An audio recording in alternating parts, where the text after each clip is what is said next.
ನಮ್ಮ ಭಾವನೆಗಳು ನಾವು ಹುಟ್ಟಿದಾಗಿಂದ, ನಾವು ಮಗು ತಾಯಿ ಗರ್ಭದಲ್ಲಿ ಇದ್ದಾಗಿಂದ ಹಿಡಿದು ನಾವು ಸಾಯೋವರೆಗೂ ಸಹ ಭಾವನೆಗಳನ್ನು ನಾವು ಗೂಡು ಮಾಡ್ಕೊಂಡ್ಬಿಟ್ಟಿರ್ತೀವಿ.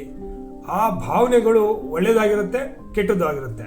ಹೆಚ್ಚು ಹೆಚ್ಚು ಒಳ್ಳೆಯದನ್ನು ನಾವು ಮರೆತುಬಿಡ್ತೀವಿ, ಕೆಟ್ಟದ್ದನ್ನೇ ಪದೇ ಪದೇ ಜ್ಞಾಪಿಸ್ಕೊಂಡು ಅಂಥ ಭಾವನೆಗಳಿಗೆ ನಮ್ಮ ಎಮೋಷ್ನಲ್ ಅಟ್ಯಾಕ್ ಮಾಡ್ಕೊಂಡ್ಬಿಟ್ಟಿರ್ತೀವಿ. ಎಮೋಷ್ನಲ್ ಬ್ಲಾಕೇಜ್ ಮಾಡಿಕೊಂಡು ಪದೇ ಪದೇ ಅದೇ ಮಾಡಿಕೊಂಡು ನಮ್ಮ ಎಲ್ಲ ಸರ್ಕಮ್ಟೆನ್ಸು, ಎಲ್ಲ ಜೀವನದ ಪ್ರತಿಯೊಂದು ಹಂತದಲ್ಲೂ ಅಂಥದ್ದನ್ನೇ ಪದೇ ಪದೇ ಪದೇ ಪದೇ ಪದೇ ನಾವು ಅಟ್ರಾಕ್ಟ್ ಮಾಡೋದಾಗ ನಮ್ಮ ರಿಲೇಷನ್ಶಿಪ್ಪಲ್ಲಾಗಿರ್ಬೋದು, ನಮ್ಮ ದೈಹಿಕ ಪರಿಸ್ಥಿತಿ ಆಗಿರ್ಬೋದು, ನಮ್ಮ ಆರ್ಥಿಕ ಪರಿಸ್ಥಿತಿ ಆಗಿರ್ಬೋದು, ನಮ್ಮ ಜೀವನದ ಬಿಸ್ನೆಸ್ಸಲಾಗಿರ್ಬೋದು, ಫ್ರೆಂಡ್ ಸರ್ಕಲ್ ಆಗಿರ್ಬೋದು, ಎಲ್ಲ ರೀತಿಯಿಂದನೂ ನಾವು ಬ್ಲಾಕೇಜ್ ಕ್ರಿಯೇಟ್ ಮಾಡ್ಕೊಂಡ್ಬಿಟ್ಟಿರ್ತೀವಿ. ಅಂಥ ಬ್ಲಾಕೇಜ್ಗಳೆಲ್ಲ ರಿಲೀಸ್ ಮಾಡೋದಕ್ಕೆ ಒಂದು ಒಳ್ಳೆಯ ಅವಕಾಶ.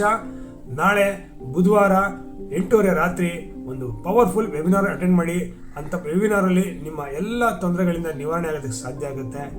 ನನ್ನ ಕಾಂಟ್ಯಾಕ್ಟ್ ನಂಬರ್ ಅದರಲ್ಲಿ ಟೈಪ್ ಮಾಡಿದ್ದೀನಿ, ಹಾಗೂ ನನ್ನ ಲಿಂಕ್ನ ಶೇರ್ ಮಾಡ್ತೀನಿ. ಯಾರೋ ಇಂಟ್ರೆಸ್ಟ್ ಇದ್ದಾರೋ ನಿಮ್ಮ ತೊಂದರೆಗಳಿಂದ ಹೊರಗಡೆ ಬರೋದಕ್ಕೆ ತುಂಬ ಸಾಧ್ಯ ಆಗುತ್ತೆ. ನಮಸ್ಕಾರ, ಜೈ ಹಿಂದ್.